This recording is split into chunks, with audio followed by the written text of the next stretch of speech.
More than a week after a mass shooting shattered the joy of a bachelor party weekend, one of the survivors still cannot believe what happened. 13 friends were at a Reno casino when a gunman went and opened fire on a valet station at Grand Sierra Resort. A total of 3 people were killed and 3 more wounded. Well, 4 of the men who were shot were longtime friends, all graduates of Thousand Oaks High School. They'd stayed close over the years. 2 of the friends survived the shooting and 2 of the friends did not. KCAL's Amanda Starrantino knew some of those men. She actually grew up with them in Ventura County. And tonight she spoke with one of the badly wounded shooting survivors who is now home from the hospital. Thousand Oaks native Matt Sitler survived the Reno mass shooting, but he did lose his 2 best friends in an instant. After he was shot twice, he's been in the hospital for the past week, but he is now back home and he is sharing his story with us for the first time. 33-year-old Matt Sitler had just wrapped up a weekend in Reno celebrating a friend's bachelor party when the unimaginable changed everything in just seconds. On Monday, we were waiting out front of the hotel. 6 of us were standing there, and next thing you know, someone's opening fire directly at us from behind. Matt was shot twice, once in the chest, again in the back. He collapsed just steps away from his friends.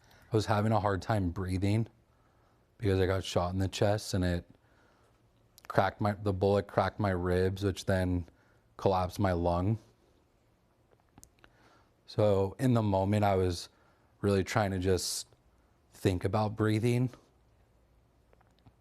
and just, hopefully they got to me in time. Did you think you were going to make it in that moment? No. I didn't. As first responders rushed in, Matt's mom was hundreds of miles away, desperate to hear his voice. Maddie, it's Mom. Please call me. Please call me. Please be okay. Please call me. Just sad. No mom, I don't think ever wants to have to leave a voicemail like that for their child. 2 of Matt's closest friends, also from Thousand Oaks, did not make it.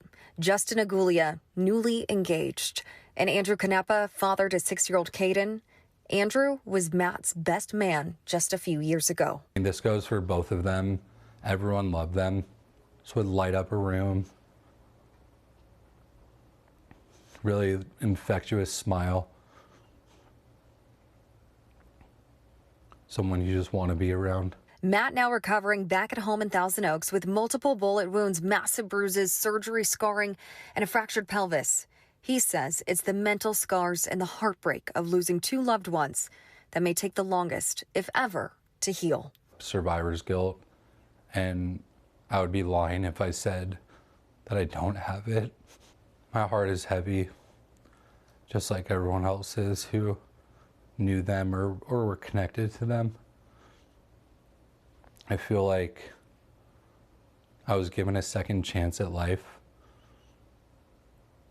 And I feel like it's my job in life moving forward to just honor them and make sure that they're never forgotten. And I personally have known Matt's family for most of my life, and watching what his family and this community is experiencing is truly heartbreaking. Now, Matt does have a long road to recovery ahead. The 2 gunshots has now left him with 4 open wounds to his body and forced doctors to remove his spleen in the process. His family has set up a GoFundMe to support his medical care as he takes this on. In Thousand Oaks, I'm Amanda Starrantino, KCAL News.